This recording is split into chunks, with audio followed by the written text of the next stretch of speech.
mga idol? Welcome ulit for another video, and for today's video mag-unbox tayo ng isang budget or entry-level smartphone ngayon ni Vivo, ang Vivo Y11D. Maganda kaya to? Tara, pag-usapan natin.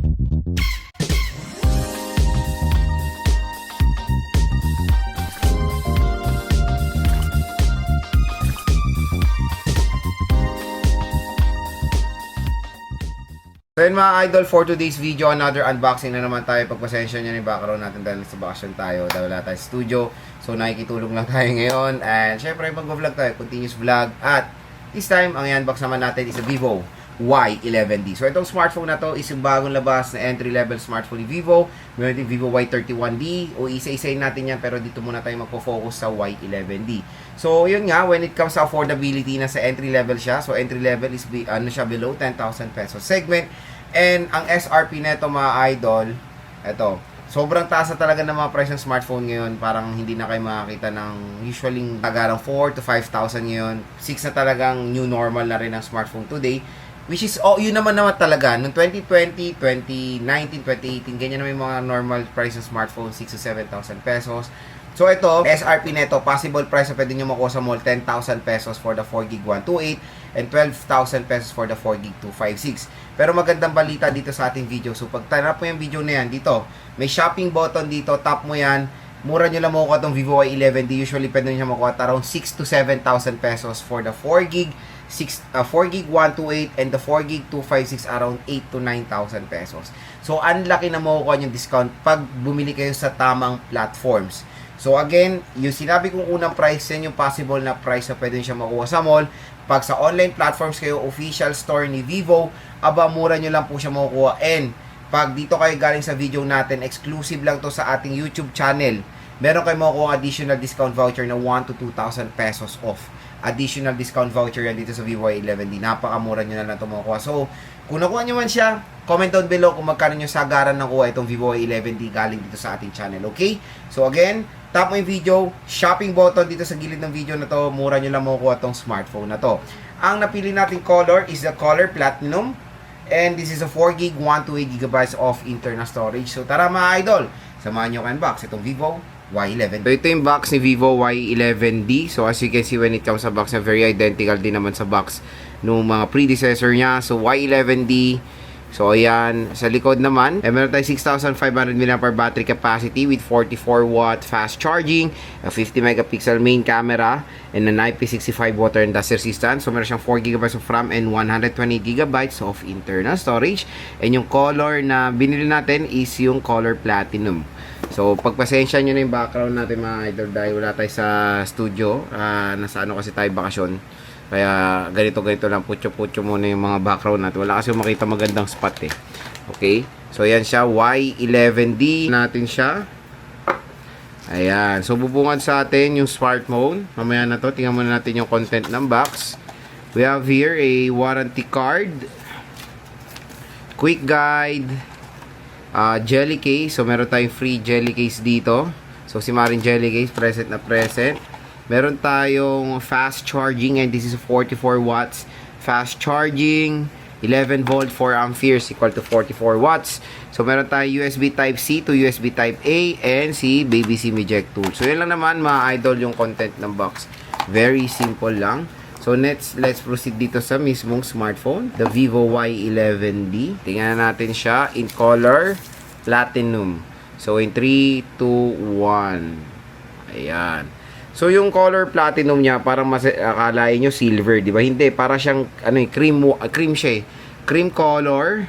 Ganda ng marble like design niya na yan, no? Pag tinitit nyo ng ganyan, lumalabas yung design niya na ganyan. Ganda, oh. May pa effect siyang ganyan. Meron tayo dito dual rear camera setup, pero in reality sila talaga gumagana ng lente dyan. Meron tayong LED light dito and yung flash. Matte finish siya. Napakaganda ng texture, very comfortable sa grip. And dito sa right side nandito yung power button / fingerprint scanner and yung volume rocker. Sa taas naman ng smartphone is yung kanyang speaker grills. Sa left side is yung SIM tray. Sa baba naman is the microphone Type-C port at yung 3.5mm headphone jack. And sa bibili ng smartphone na to, good news, meron na siyang pre-installed na screen protector out of the box. So open na natin si Vivo Y11D. Ayan. Vivo, powered by Android. Kabit natin si Marin Jelly Case. So yan, kabit nyo muna si Marin Jelly Case as a temporary case dito sa smartphone nyo. Para meron lang siyang case kung sakali. So, setup ko muna to mga idol. Balik ako kayo. Open na natin si Vivo Y11D. So, ito ay, ano na to, Origin OS na siya mga idol. Ayan. In fairness for the needs of brightness, napakataas ha. Pero the sad part dito, still notch display pa rin itong smartphone na to. Which is very disappointing pa rin sa part niya. So, dito naman sa settings niya, we have here the about phone. Check natin yung about phone niya. Ayan, Origin OS 6, Vivo Y11D, and octa-core processor, 4GB of RAM, and 120GB of internal storage, 6500 mAh battery capacity at Android 16 na po ito. So, Origin OS, mas okay na siya, of course. And when it comes to display quality, napaganda, ang taas ng nits of brightness na ito. So, tanggalin natin auto brightness, custom brightness, ano ba to? Okay, meron siyang ambient light. Custom brightness na ganyan. Pwede. So, off na lang natin yung auto brightness. Tapos, taasan natin. Grabe. Panalong needs of brightness na ito. And screen colors, pwedeng, ayan, professional, bright. Screen refresh rate is up to 120Hz screen refresh rate, mga idol. So, ayan. Unang matutuwa kayo sa Vivo Y21D upon unboxing is yung kanyang napakataas na screen brightness. Ito talaga yung napaka-solid din dito sa smartphone na to. Kaya yon, kung interested kayo bumili na itong Vivo Y11D, yung link na ito nandito sa ating video. Click mo na yun mga idol dahil mura at bagsak presyo lang to. Syempre with discount voucher pa kayo makukuha upon na checkout. So next mga idol is gusto ko i-share sa inyo yung first impressions ko. Ngayon na unbox na natin si Vivo Y11D. So naggawa na tayo ng first impressions. Based sa kanyang specifications before nung hindi pa natin siya binibili. Syempre, gagawa naman tayo ng first impression ngayon na nawakan na rin natin itong smartphone na to. So, unang-unang pag-usapan natin is yung kanyang display. Sa display mga idol, for its SRP, even for its sale, for its SRP talagang hindi po talaga normal ang HD Plus 720p. So, ang specification kasi ng display na ito is HD Plus 720p resolution, around below 6,000 pesos pwede siya.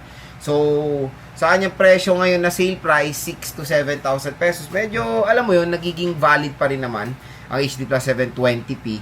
Depende na lang dun sa specification din na ma-offer niya. Pero again, pero sa 10,000 hindi siya okay, kaya mas maganda makuha niyo siya ng sale price para mas bumabagay yung kanyang specifications doon sa display. Malaki naman yung display niya, 6.74 inches, and the sad part lang dito, notch display pa rin itong smartphone na to.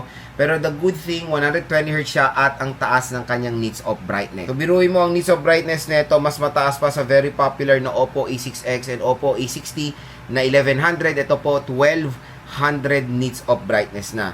Syempre, naka-Android 16 na rin to with Origin OS 6. So, kung gusto nyo ma-experience yung bagong operating system ni Vivo, ito, maganda na rin i-recommend sa inyo Vivo Y11D at updated na siya sa latest OS. Sa processor, dito lang tayo medyo malulungkot sa processor nito. Again, hindi ko na to mare-recommend agad-agad sa mga gamers. So, yung chipset nito medyo disappointing. Unisoc T7225, especially for its price na 10,000 pesos. Definitely sa big no-no. Even sa kanyang sale price, hindi po talaga maganda ang kanyang processor. So, yung Unisoc T7225, usually nakukuha natin yan for around 3 to 4,000 pesos. Pero for a price na, sale price na 6 to 7,000 pesos, hindi po talaga perfect fit yan, okay? So, again, ito, when it comes sa processor, I will not recommend this sa gamers. Pero kung casual user, basic task, calls and text, social media and all, kaya naman din yan provide ni Vivo Y11D. And when it comes sa gaming, sa ML, COD, or on of things, baka kaya niya. Pero expect nyo hindi ganun ka-smooth ang performance niya. Kaya nga po, igiging test natin siya sa separate video. RAM, ito na naman tayo usapang RAM. Again, tulad ng sinabi ko sa ibang video ko, nagiging normal na or new normal na talaga ang 4GB of RAM sa ganitong presyuhan. Okay, so parang ina-accept na natin talaga 4GB of RAM. Pero sa sale price niya na 10,000 pesos, syempre hindi. Even the 4GB 256 sa 8 to 9,000 pesos, hindi eh. Yung 6,000 to 7,000 medyo okay pa siya kasi yun na nga, bali-balita. Ang lahat po, even console nagtaasan po ng presyo. So ito 4GB of RAM, new normal na to, around 6 to 8,000 pesos.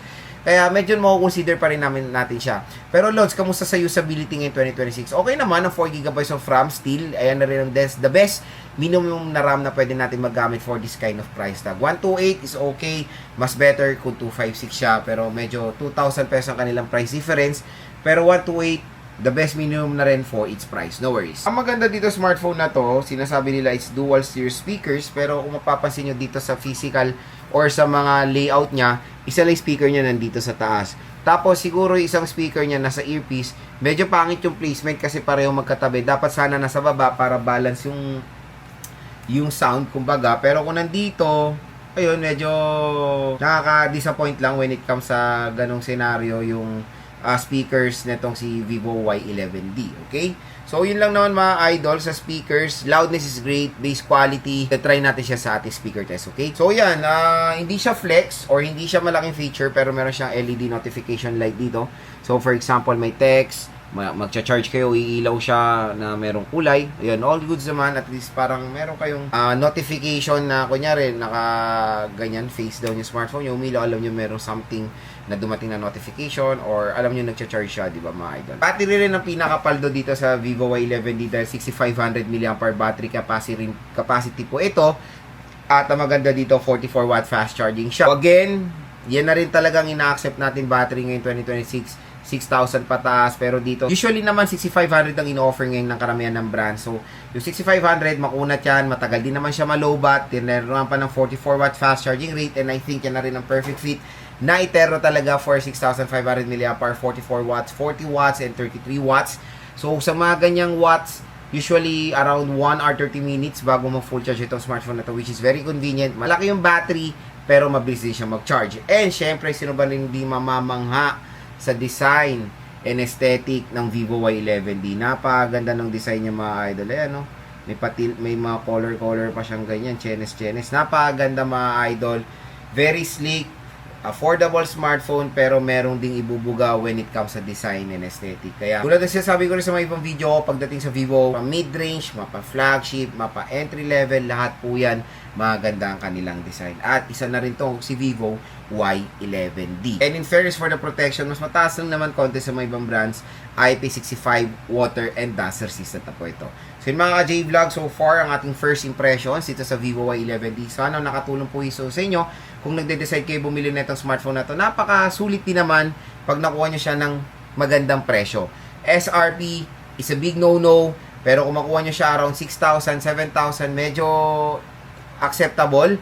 Pero again, yung processor neto, doon lang talaga kayo makukulangan. Kaya hindi ko po siya marirecommend for gamers. Abangan nyo na po yung ating full review, game test, dito sa Vivo Y11D. Kaya dito na kayo bumili sa ating video. Click mo na yung shopping button dyan para makuha nyo ng bagsak presyo. Mura lang. Etong si Vivo Y11D.